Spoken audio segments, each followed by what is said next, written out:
Greetings, my friends. I want to thank you all for subscribing. I want to thank all of my channel members for supporting me in this endeavor to save pop culture. And if you are not subscribed, please consider supporting this channel. We need you. Thank you. My friends, I'm a big fan of hard-boiled detective fiction.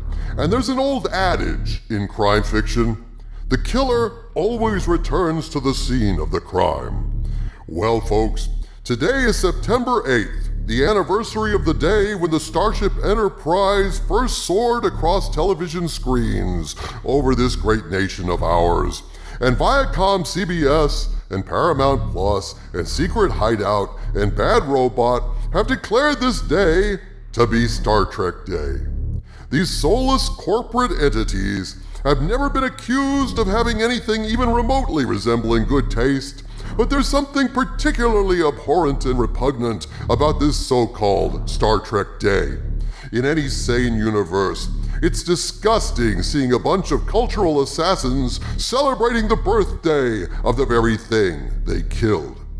Last year, Paramount Plus, back when it was called CBS All Access, when they used to pretend that CBS All Access wasn't an abject failure, you know, back before CBS aired the first season of Star Trek Discovery in prime time and proved conclusively what a failure it was when it became their lowest rated show of 2020, Paramount Plus hosted the inaugural Star Trek Day as a live streaming event online to bring together, across this vast expanse of internet space, literally hundreds of fans in a retrospective celebration of all things Trek from the safety and boredom of their own homes.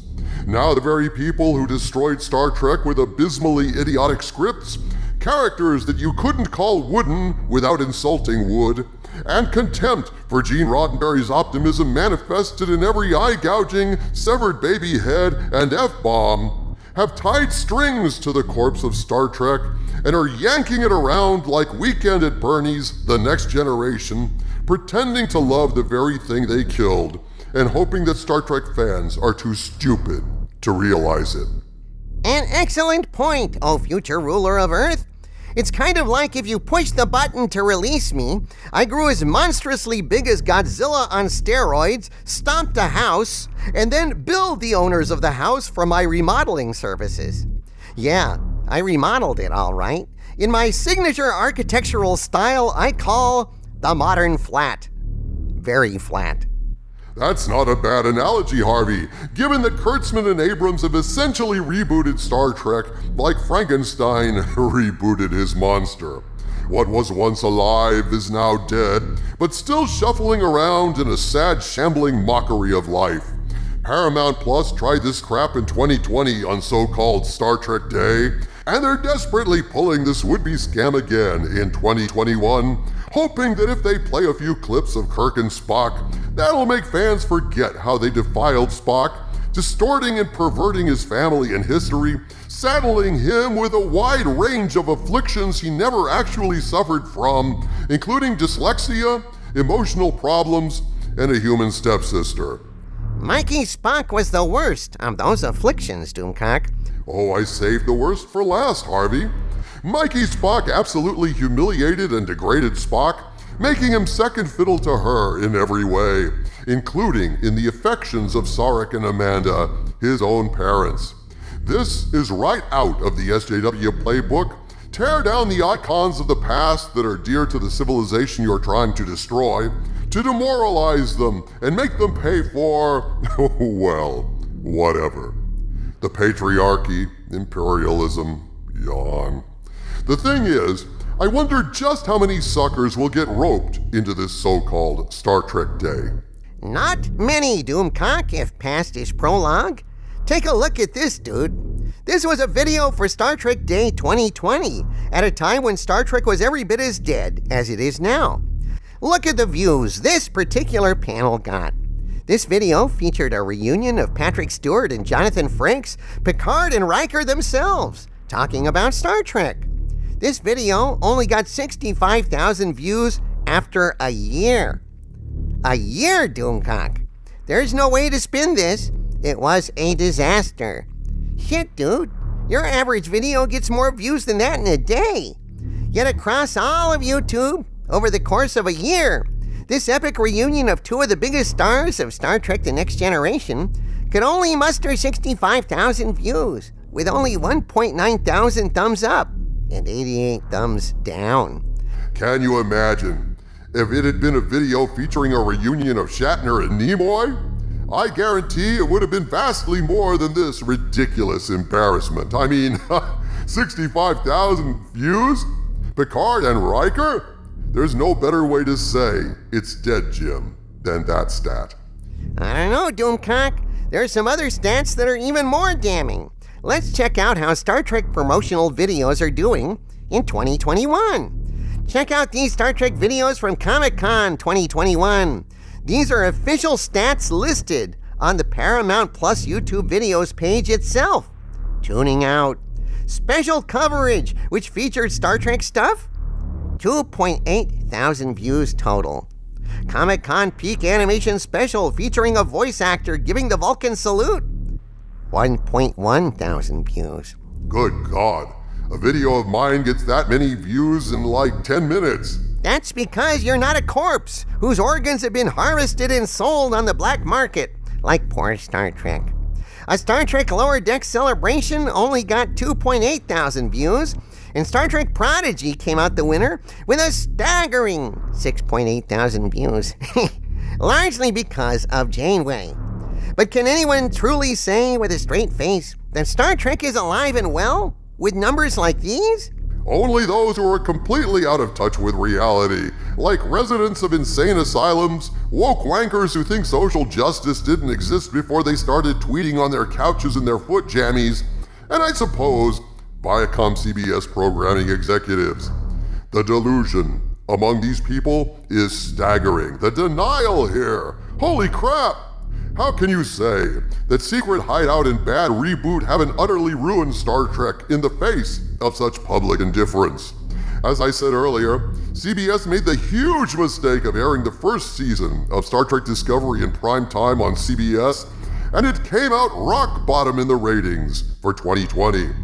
Clarice got better ratings than STD, Kurtzman's experiment to see if the American public was stupid enough to watch a Hannibal Lecter show without any Hannibal Lecter in it. The answer, by the way, was no. No one watched, and it's canceled. So the fact they're trying to pretend that Star Trek is a thriving franchise is laughable, folks. Check out the numbers of these videos promoting Star Trek Lower Decks on Paramount Plus.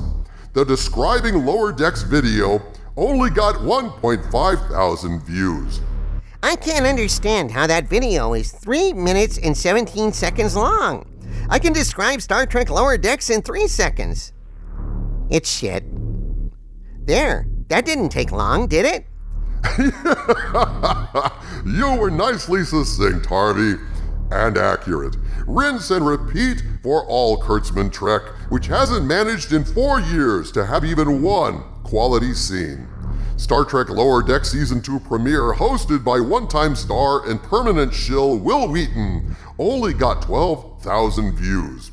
And to top it all off, on this Star Trek day, Paramount Plus and ViacomCBS have so much faith in Kurtzman Trek, they're auctioning off a ton of props and costumes from Kurtzman Trek shows.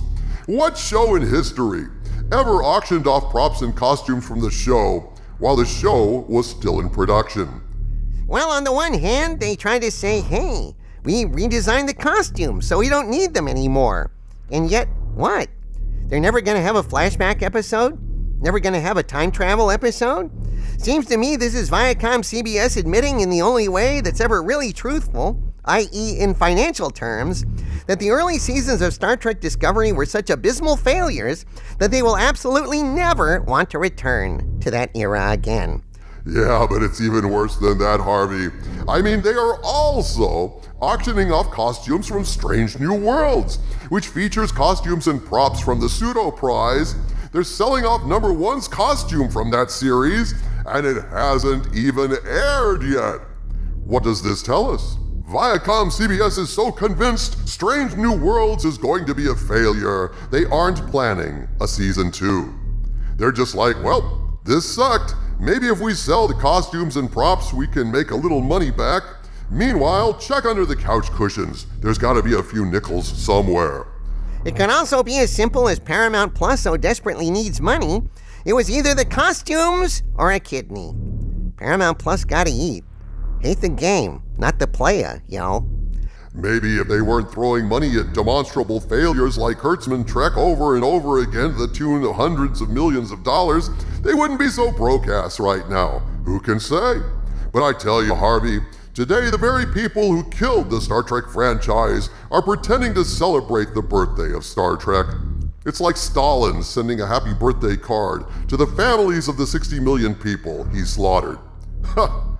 Not very tasteful at all, is it? The panels scheduled for this ridiculous second annual Star Trek Day include Star Trek Prodigy, with series voice cast including Brett Gray and D. Bradley Baker, along with executive producers Kevin and Dan Hogman and co-executive producer-director Ben Hibben, which I'm sure will draw well over 100 eager viewers who previous to this had only paint to watch dry. Got a Star Trek Discovery panel with series stars Wilson Cruz, Blue Del Barrio, and Ian Alexander, and co-showrunner and executive producer Michelle Paradise. Because who would ever pass up the chance to spend 30 minutes listening to Dr. What's-His-Name from STD? Dr. What's-His-Name. People would sooner tune in to a video of one of the mushroom spores sitting against a blank wall. Another panel scheduled is the Star Trek Strange New Worlds panel, with series stars Anson Mount, Rebecca Romijn, and Ethan Peck, who will be joined by co-showrunners and executive producers Akiva Goldsman and Henry Alonzo Myers. Wonder if they will explain why they have so little faith in their show. They're already selling off their costumes and props before season 1 even releases. Hey, I'd actually watch that video. So the answer is, of course, no. Then we have another Star Trek Lower Decks panel, because the ones in the past have been so successful, with voice cast members Noel Wells and Eugene Cordero, alongside series creator, showrunner, and executive producer Mike Mahan. We have a Star Trek Picard panel, with series stars Patrick Stewart and Jerry Ryan, co-runner and executive producer Akiva Goldsman, and a special live performance from Issa Briones singing Blue Skies, which was featured in the Picard Season 1 finale. Oh, that's good. Yeah, I doubt many viewers heard that song play at the end of Picard originally, given that it was drowned out by the sound of people retching. Oh, that ending. It redefined suck in a way that sent Hoover and Dust Devil back to the old drawing board. And finally, the worst insult of all, a Roddenberry Legacy panel featuring a conversation with Gene Roddenberry's son, and the CEO of Roddenberry Entertainment, Rod Roddenberry, collaborator, alongside Gates McFadden, LeVar Burton, and George Takei, as they discuss the Star Trek creators' indelible impact on science fiction and culture, which many of them helped to erase and destroy. Lovely. YouTube is expected to double its server capacity in expectation of this amazing event, said no one. Only time will tell if this Star Trek Day is as much of an embarrassment as the last one was, but all I can say on this historic day is, it's dead, Jim. Of course, we do still have Star Trek alive and well in our hearts and in our DVD players, but as far as any new Trek crap coming from Paramount or ViacomCBS or Secret Hideout or Bad Reboot, forget about it. That photon torpedo has sailed. From the center of the earth, this is Dictor Van Doomcock bidding you all, my friends, stay angry.